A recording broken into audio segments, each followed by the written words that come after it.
Howdy and welcome. I'm Mike, your board gaming every dude, and this is Board Games for One. Today we are looking at top 10 solo board games by feature. Features like narrative, campaign, and engine building. Let's get straight to it.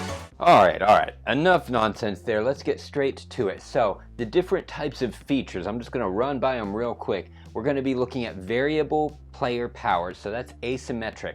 The best asymmetric solo board game. We're going to be looking at order fulfillment as a board game feature. Also, deduction, things like detective style games. You can do that solo. We're going to look for the best game for that. We're also going to be looking for the best push your luck game out there. Tableu management, gotta have that. So again, these aren't mechanics, these are features. Sometimes they blend into each other. I am more than happy to go into a conversation about the difference. Excuse you. That's my book, by the way. Yeah, anyway, I wrote that.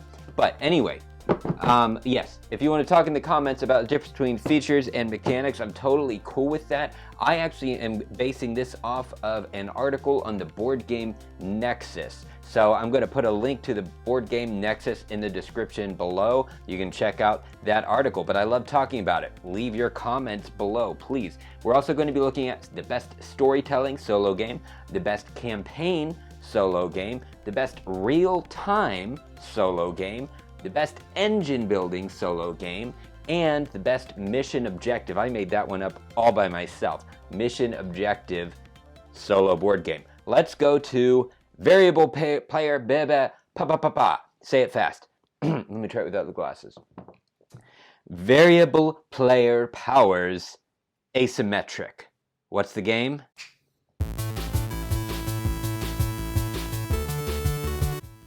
Not sure you can even see me behind this big box. Let's take a look. What is... Oh, Scythe, of course. Scythe, variable player powers. So Scythe is basically, it's like a 4X game. It is not mainly a combat game. Your goal is actually to deter combat as much as possible, but you might have 1 or 2 or 3 combats within a game. I've got here the legendary box. This is the base game. Can't see my face, don't need to. Why would you?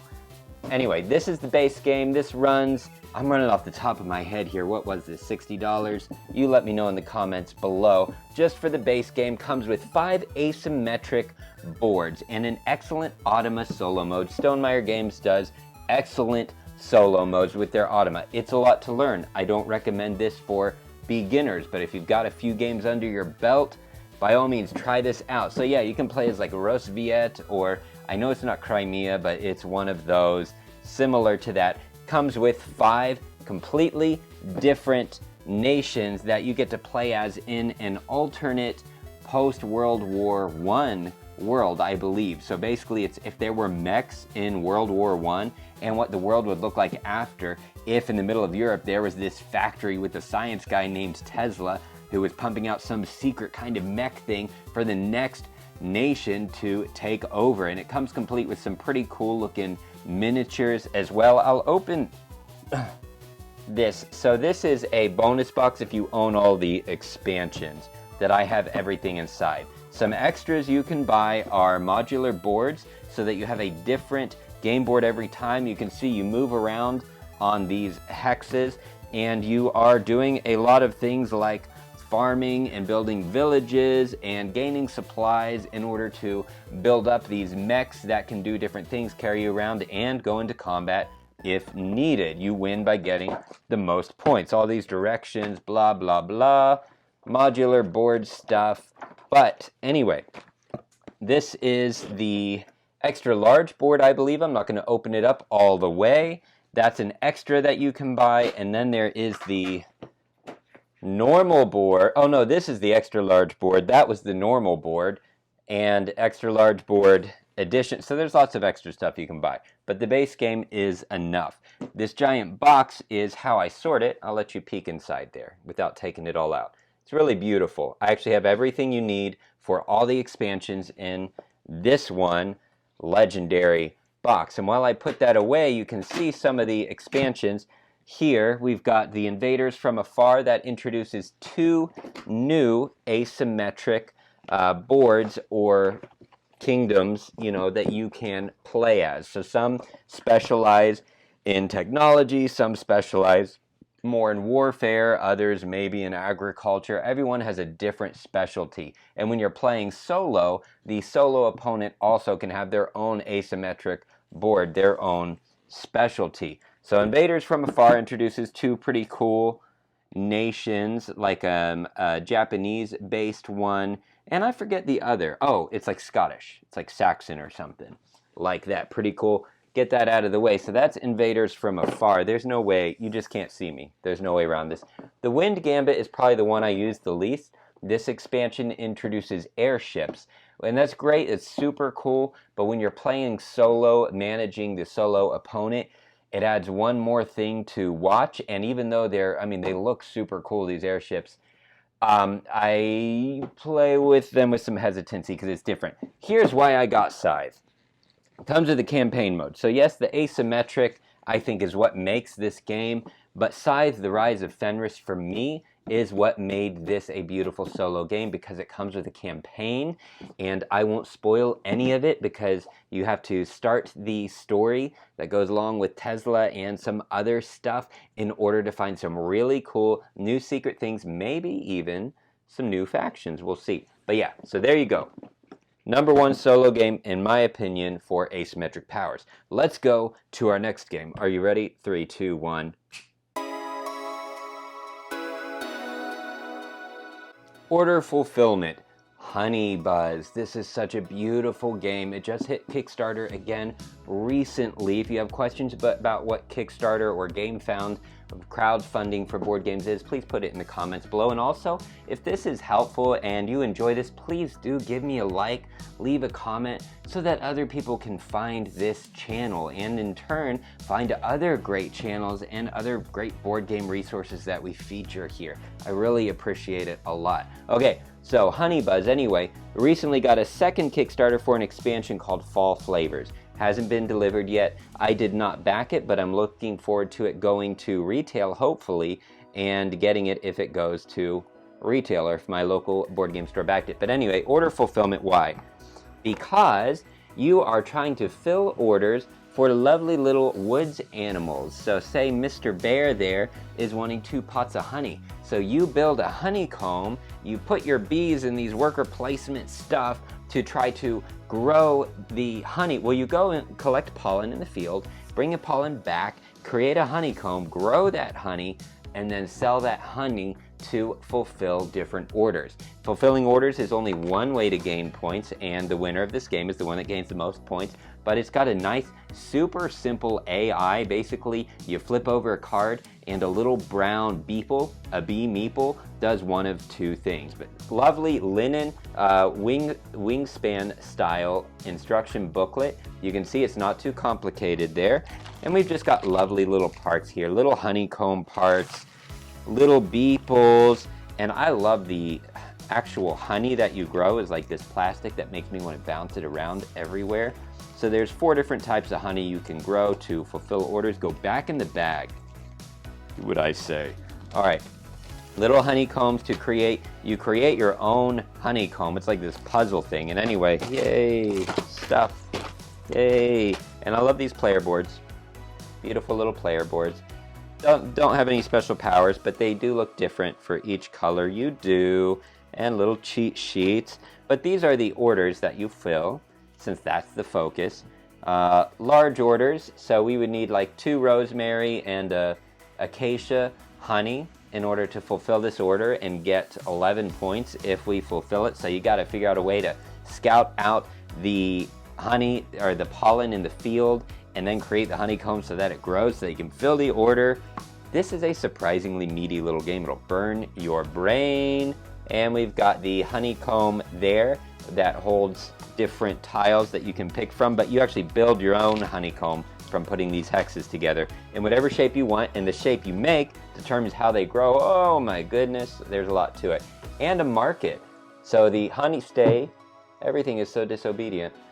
So over here is the market and the value of the different types of honey, and they go down the more you sell. And then over here is a field where you scout. I know it's not a total thorough thing. And then I got deluxe components, which I just think are beautiful. I'm not going to, well, why not?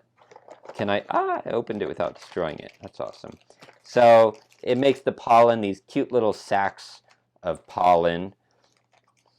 Sacks of pollen. Sacks of pollen. Yeah, I don't know if you can see or not. It's kind of hard. There we go. But I did not want to set up the overhead camera today. And then ceramic tiles. You don't have to do this. So it was like 35, maybe 40 dollars. Please, these prices are approximate. And when I bought it for the base game, the deluxe components, of course, was additional. And I got that later because I love the game so much that it is worth it. But yeah, beautiful, affordable little income tokens. Your income is like acorns and stuff like that. And there are so many different actions to choose from when you start building your honeycomb beehive thing that includes things like grow new bees so that you have more workers to place, and then things like go to the market to sell honey or go to the market to fulfill orders. So many different options. You go right here, and the AI deck you can see is just like right here.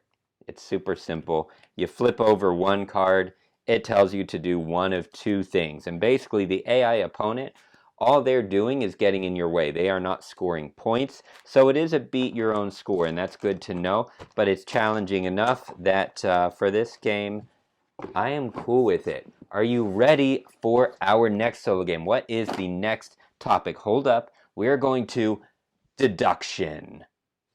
Ready? 3, 2, 1.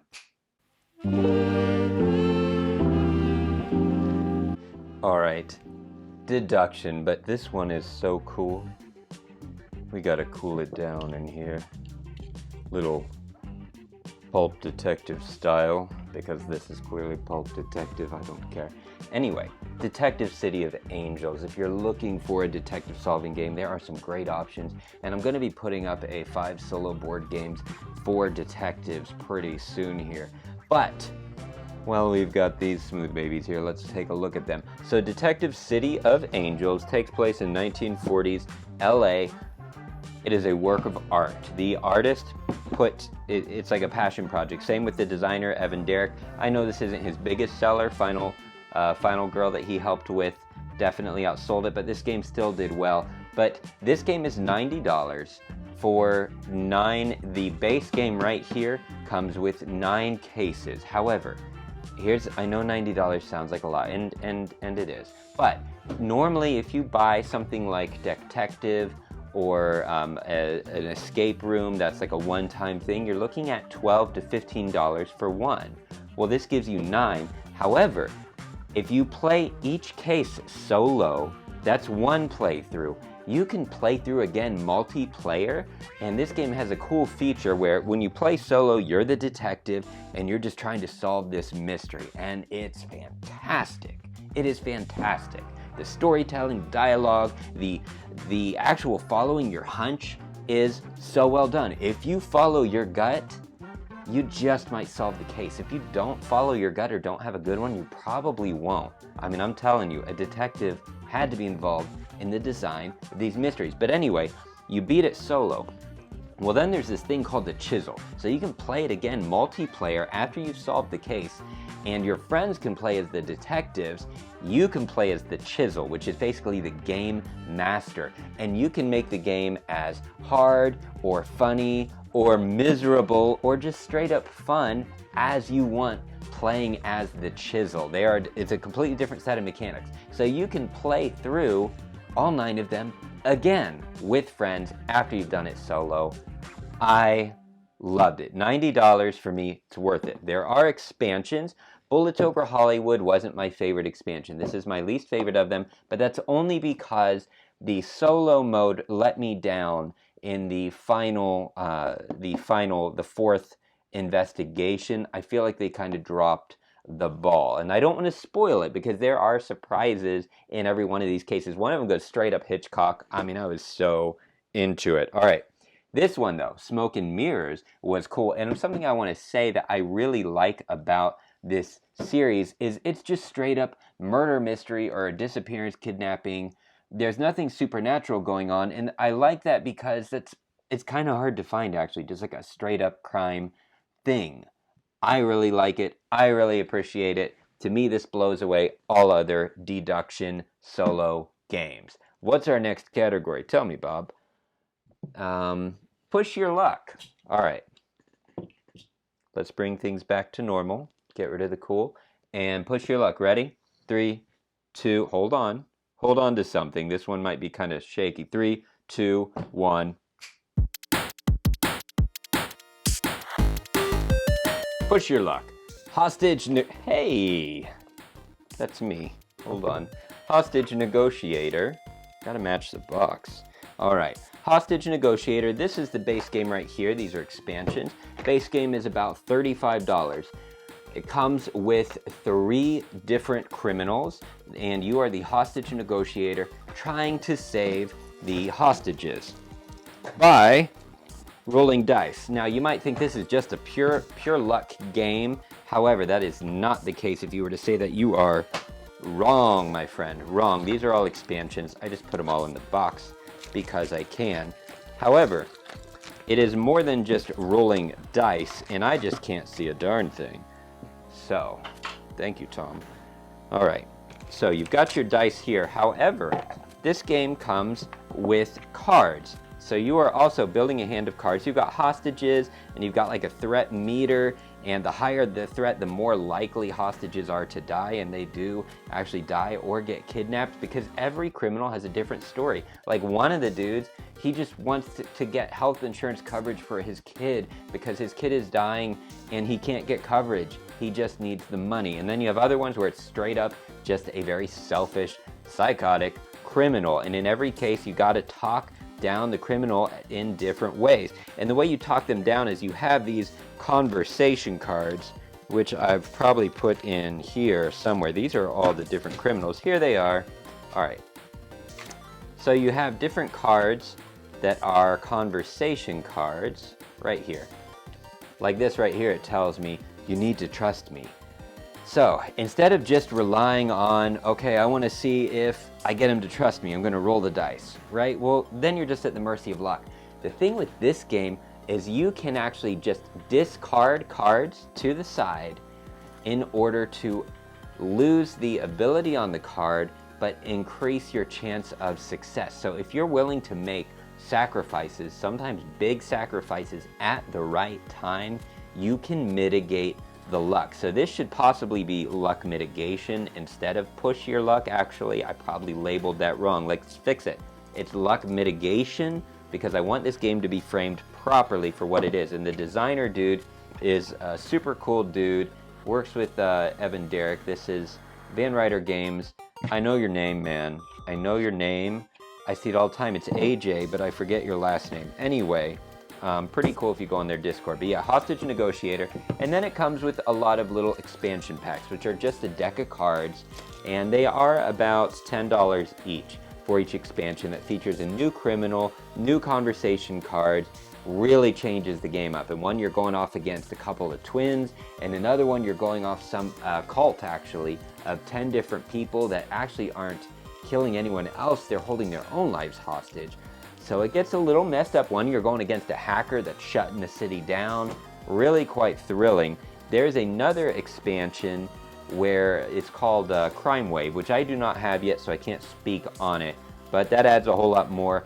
And then if you have Crime Wave and at least 7 of these expansions, you can play Hostage Negotiator Career, which is a campaign mode. But you have to own the base game, you have to own Crime Wave, you have to own 7 of the expansion packs. So, you know, that's sort of a love letter to the fans of the game, which I am one of those fans. So I am looking forward to getting Crime Wave. That's about $45, I believe, something like that. Sold out right now. I saw a copy of it on Noble Knight Games, and I know Van Ryder right now is sold out on their website. Conversation cards, why are you right here? But another one of the cool hostages actually has you creeping around on a swamp, trying to find these kids that are being held hostage by their mom and by the dad. By the dad, and the mom is the one that you are working with to try and just talk the dad down and be like, calm down, let the kids go, right? Seriously, I did that backwards. But we're going to live through it. It's going to be okay. And I forgot to put that away too. What's our next category, Tom? Our next category is, oh, good. Something different. Are you ready for this? Tableau management. 3, 2, you know the drill. Hold on to something and go.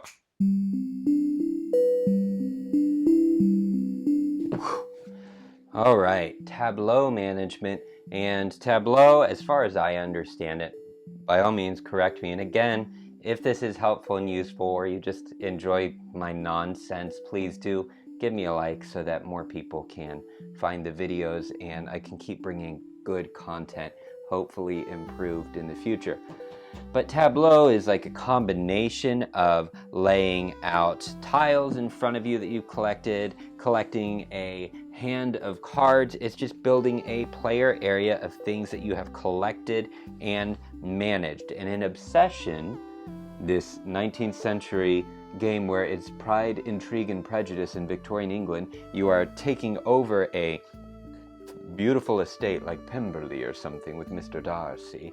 And it is run down, but now you are building up your estate to try to make it a more attractive place for these 2 new young people that have moved into town from a very wealthy family, and you want your family to be married into their family. So it's a game of courtship as well. You are trying to court this new family by building a tableau of your mansion. And you do that by collecting tiles and collecting guest cards.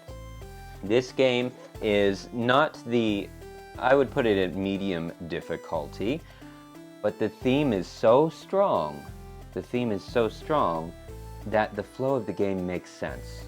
So what you are doing in Obsession, I'm not going to open everything because it's too much. I've got 2 expansions actually. The useful box is not an expansion. It has the designer felt that there were some things that needed corrected, so people that owned the 1st and 2nd edition could get the useful box to fix any of those things that need corrected. If you got the most recent print run, the 3rd edition, you don't need the useful box, but we've got the other 2 expansions there we'll go over in a moment. But in I don't want to unbox all of this. It'll take us forever. But I will show you Alderley Hall. In Obsession, you are going through this round track where you are going through 4 courtship stages over 15 rounds. So you build up an estate, and then every 4th round or 3rd round, 1, 2, 3, 4, we're going to go with 4th round, there's a courtship stage where you see whether you or your AI opponent ended up winning the courtship for that round. And if so, you get to take one of the suitors that you're recording into your deck of hands of guests, because you start out with your family and you are able to collect guests through actions and then host events by building rooms. And you build things like a tea hall or something like that, a smoking room, billiard hall, whatever. Host a party there. Put your servants there, you collect different servants, and as you grow, you get more servants that you can place to host better events, to get better guests, and get the most points in the end. Your AI opponent, all you have to do is roll a die, and they simply remove room tiles and collect them. At the end of the game, they have a set score, so you can pick your difficulty. The easy difficulty, you might have an AI opponent that's going to have 60 points, and you try and beat that. You can make it a little more challenging to where you don't know exactly what the AI opponent's going to do, but it's easy to manage. You roll a dice. Based on the dice, you're told to remove something. You remove it. They get their points. You get to focus just on your game, building your tableau of your guests and your mansion. And just briefly show you some of this. There you go. This is like a market where you buy stuff. This is your player board. And there are 5 different families that come with the base game, 5 different families. each with a different strength that they start with. Like one might come with more money, one might come with more reputation. And just take a look at the inside of this and how lovely it is. I have all the expansions packed into there.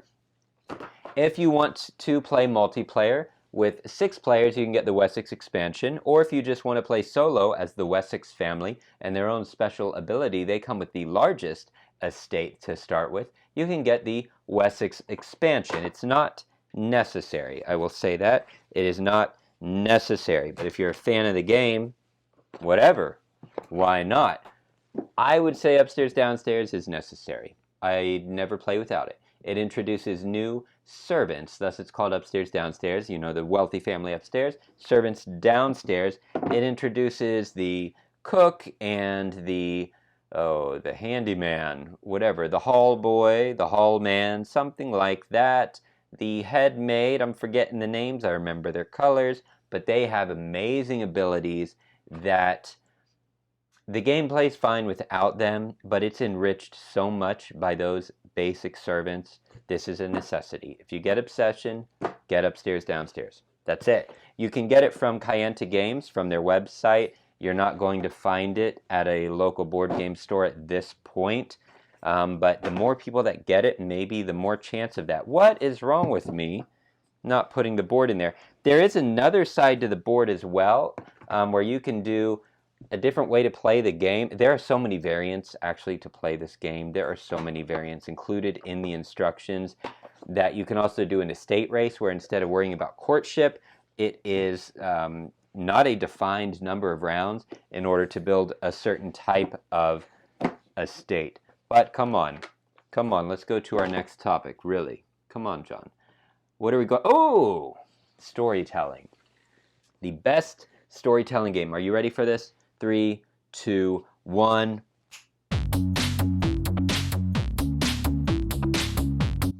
Here we go. By Portal Games, one of the big designs by Ignacy Cevicek is Robinson Crusoe.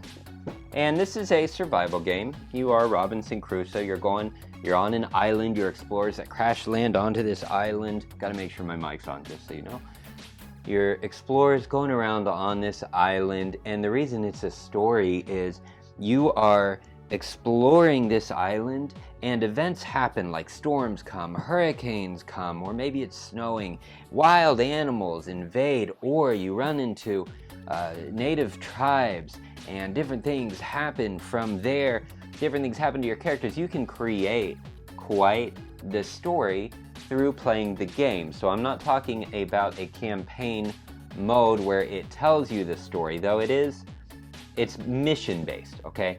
So the base game, and you're looking at, forgive me, I was thinking this was like $40 to $50. I could be wrong. It could be closer to $60. I would have to check. But it's somewhere in that range, depending where you buy it from, and this is readily available. It's a cooperative game as well, so when you play solo, you don't have to manage 2 hands. He did make a solo mode, so you play the solo game different than cooperative. If you don't like the solo game, you can manage 2 hands of 2 survivors, 2 characters trying to survive on this island. Otherwise, it's 1 to 4 players. There's 2 ways to play it solo, cooperatively and solo mode. But anyway, it comes with missions that don't necessarily connect in the base game. So your first mission is you crash land on this island and you need to build this survival raft to rescue a girl that is stuck out on the rocks out at sea. So you have to explore into the island, collect materials to create a raft, or actually, no, that's one of them. Another one is you're trying to create a signal fire to attract rescuers when they come by. And another one, it's a completely different mission, and again, they don't connect, so that's why I'm saying it's storytelling, not campaign, because it's just a story within one mission. Another story is you're exploring this island trying to get something before a volcano blows, and that volcano starts to blow. It actually blows, and it starts destroying different tiles that you are exploring, so you're trying to run back to the coast and escape before the lava comes and overtakes you. All on one board. Storytelling at its finest. A deluxe edition just was totally funded and backed on GameFound. I don't know if the deluxe edition is going to retail. You don't need it though. It's okay. And this game has a notoriously horrible rulebook. And I mean that in that the rulebook is thorough. Let me show you. Let's just I have the expansions in here too. So, rulebook right here. And here's why it's horrible. It's horrible because it's too exhaustive. It tells you too much. And I fell asleep many a time, well, at least twice, while learning the rules. But there is an app now. If you just Google it, Robinson Crusoe Rulebook app, it'll pop up. And from what I'm told, I've learned the game, so I can't vouch for learning that from the first time. But from what I'm told, that takes the stress out of the rulebook, because it isn't a super complicated game. It's a well-written rulebook. It's just too much. It's too much. It's too much. Oh my goodness. And then you've got the different missions here.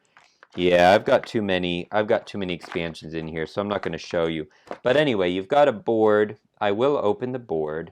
I'm going to do this in the Board Games in a Minute style of Sarah Shaw, where I'm going to hold it and terrify everybody that it won't fall apart. You don't need to see my face. There's the board. You've got spaces for cards. You've got spaces for movement. You move around on these little hexes that randomly get placed, so you play a different board every time. There are 4 different characters with different strengths, like the cook or the carpenter or the soldier or someone else, and you can choose whether you want it to be a man or a woman. All of that fun stuff. If you want more characters, there's the expansion called the Treasure Chest. I haven't played with this yet, so I can't speak to it, but I hear good things. It includes some new components and replayability, new beasts, and a sailor character, different traits. Your characters have different traits as well, so super cool story. Treasure Chest. If you want a campaign, then you get Mystery Tales. This introduces almost like a 1920s, 1930s horror experience of what horror was then, where you're exploring this island and you're actually on a campaign to find a missing scientist or something like that. I haven't finished it. I've started it and I enjoyed it. So if you want a campaign, Mystery Tales. Some people don't like it because it changes the game. I'm totally fine with it. I knew it would change the game, but I like the game and I like having the campaign. So this is campaign, this is storytelling. All you need is the base game. Oh my goodness. I talk too much. Oh, so we did storytelling. Let's go to campaign. Oh wait, I'm supposed to snap. 3, 2, 1, campaign.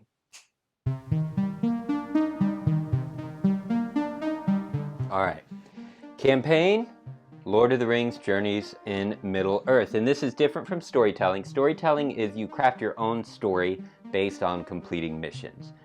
Campaign is already assigned. The story plays out a certain way and you're playing one mission to the next, to the next, to the next, right? So that's what Lord of the Rings Journeys in Middle-earth is. Journeys in Middle-earth is. It's basically a side story with main characters like Aragorn and Legolas and Gimli, and 2 new characters, 2 cool ladies, can't remember their names, but there's like a musician and a pathfinder, and they are unique to the story of this game. But anyway, the campaign, I'm going to show you the back of the box.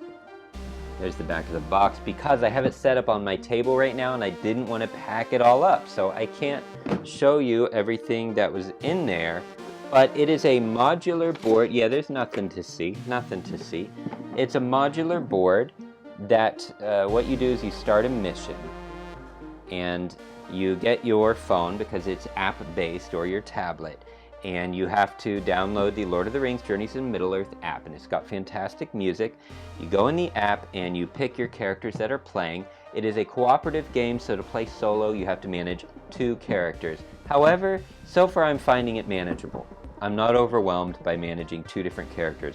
Right now I've got, I call them jacked. I've got the bro team of Aragorn and Gimli. And you can pick the different classes. So like Aragorn would normally be the Guardian class, but I believe the Guardian, maybe Captain.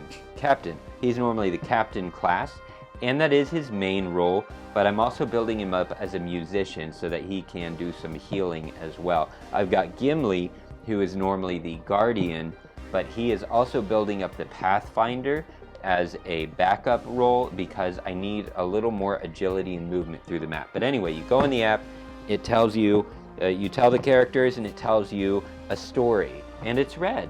The story is read to you. It's very nice. Lovely music, and then it says place tile blah blah blah down. You've got like 50 different tiles, different shapes, different scenery, you know, mountains, forests, old ruins, whatever, caves, temples, all that stuff.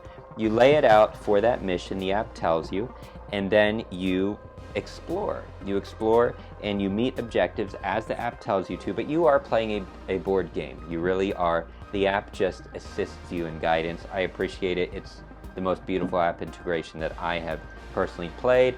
I know others like Descent more. Descent, the only reason is the theme doesn't appeal to me, where this theme does. So that's the reason I go for this one.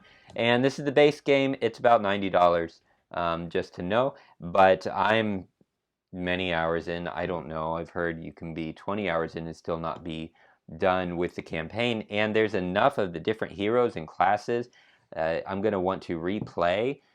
So the other cool thing about the campaign is, let's say you lose. You go and you fail the mission because you get knocked out unconscious or something.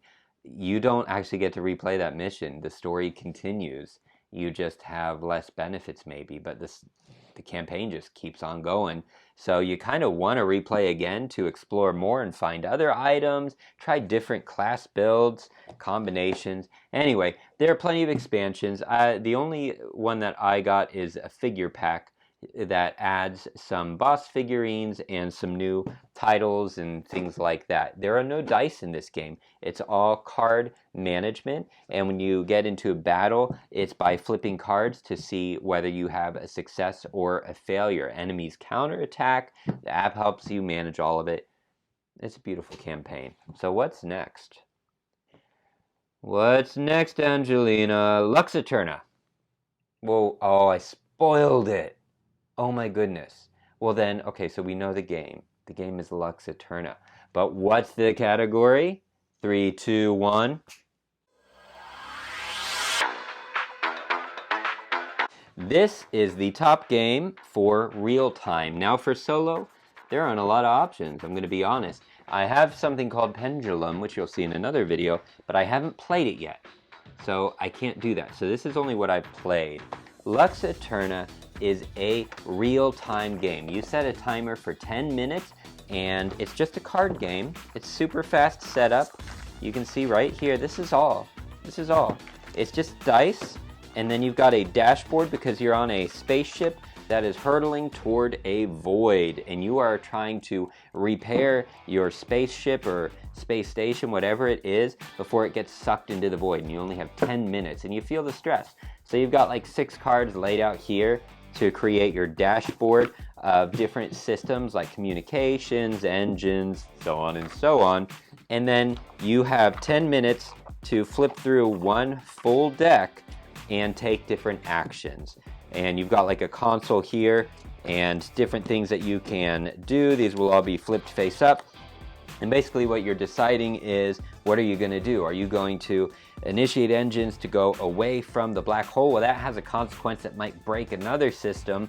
Or you can try to fix a system, but that might have a consequence that it's going to slow down your engines. You're going to go back to the black hole. Or you can like communication send out for help, and that's going to have some negative consequence. So you're just trying to manage this thing and survive for 10 minutes. And you win by either repairing 3 systems and then 3 systems being broken, 3 or more systems repaired. You fail if more than 3 systems break, or if you reach the black hole, you also fail. So real-time game, I enjoy it. Real-time can be stressful. I'm told, I have played it without the timer. It doesn't carry the same intensity for me. it almost seems like you can kind of almost win every time if you don't use the timer. So yeah, real time, super cool theme. You'll notice every game here has strong theme, and I believe that the viewers, all y'all who watch me, tend to get drawn by theme, and I appreciate that. That's very true to me. So that's what I'm sticking with. That's what you're gonna find here. All right, next one. Are you ready for our next mechanic? 3. Well, let me tell you what it is first. Engine building. Engine building as a feature. 1, 2, 3.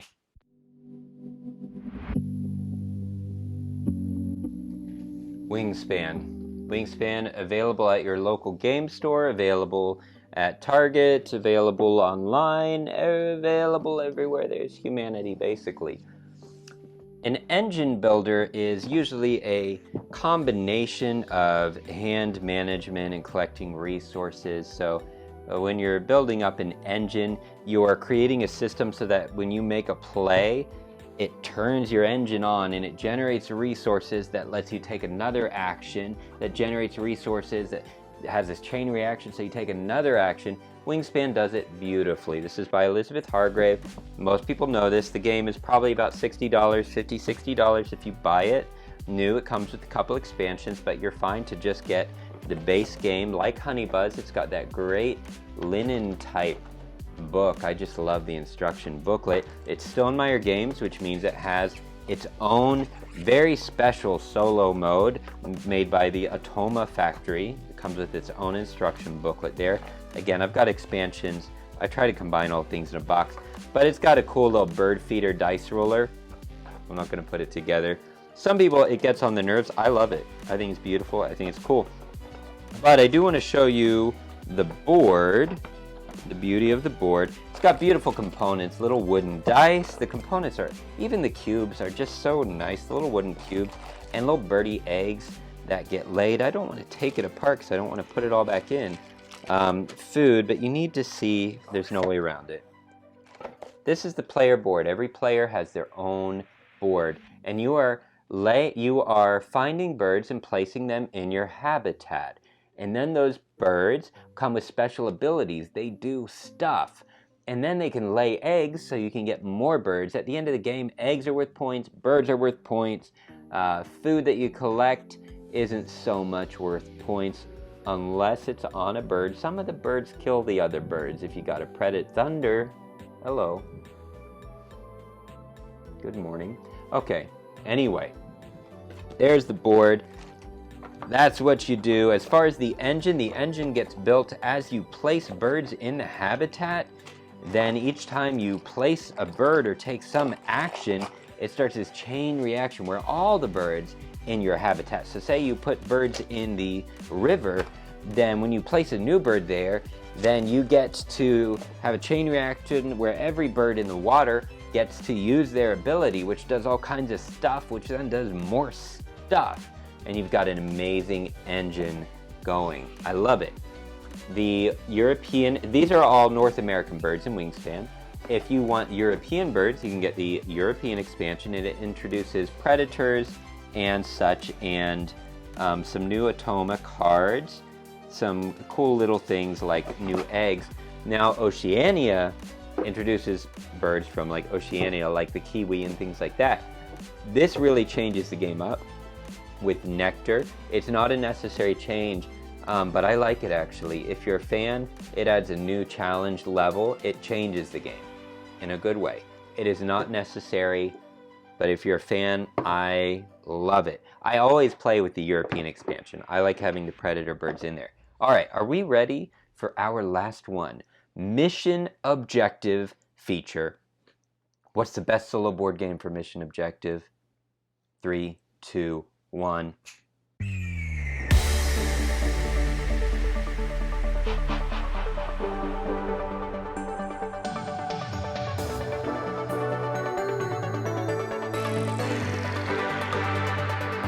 Whoa, it's a big one. So mission objective, obviously I've got the Nemesis series here, but mission objective is when your character has a mission that they need to complete. And Nemesis is based around a mission. When you're playing solo, each character that you can control, if it's only one, then you have one mission to complete. If you complete that mission and survive, that's how you win the game. If you're controlling more than one character, each character has their own mission they must complete, and you randomly pick them each time. I think this game does mission objectives fantastically. That is what drives the game. It's how you win. You must complete your mission. So you have the base game somewhere right there. Base game Nemesis, it's over $100, okay? If you loved the theme though, it's basically Alien, the board game. You are one of 5 characters, each with a different set of abilities. So you can be the captain, who's really good at inspiring and helping others. You have the pilot, who's good at navigating the ship using computers and things like that. You have the somebody, she creeps around, the rogue girl, I don't know. But anyway, she's good at creeping around. The mechanic's good at setting things on fire. The scientist is great at finding weaknesses. But anyway, you're going around as 1 to 5 of the characters, however many you want to control solo, and you have an objective to complete, like grab the egg and get into the life pod before you die. And you've got aliens that come in and creep around, and they're trying to kill you. It's super suspenseful, super scary. You're going around trying to craft items. I'm not opening the boxes because I have a full video on every single one of these and which one's right for you. It's in the description below. But anyway, base game, Nemesis. Then Nemesis Lockdown. It's a standalone sequel. This Nemesis takes place on the ship, the Nemesis. Lockdown takes place on the surface of Mars. So you've got Aliens, the board game. Which one do you need if you don't get both, Nemesis or Nemesis Lockdown? Watch the video in my description and I let you know, because you really only need one. If you're a fan, get both. And then of course there are the expansions that you can buy, like Void Seeders, and adds a new psychological type alien. They're not actually real, they just make you go insane, and it's super cool.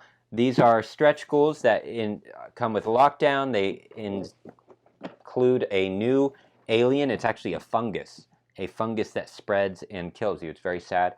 Dice tray, that's all extra. The Aftermath expansion, you cannot buy it retail, but that adds like an after story to the base game, where a new ship docks, and it includes 5 new characters that come and explore the ship after the mess you left when you played through a regular game. Pretty cool. And then we've got Untold Stories, our graphic novels that you play through in a campaign. So Lockdown has its own campaign mode, and anyway, my video goes more into that. Untold Stories 2 is actually only for multiplayer. You can't use it solo. Untold Stories 1 is a solo campaign through Nemesis. So mission, there you go. Those are the top 10 games. If this was useful, please give me that like so other people can find this. Do you disagree? Or do you agree? What games would you put for your top 10 feature? What other features would you like to see that I'm missing? Or did I just make all these up? I don't know. But look, I love you all. Thank you so much.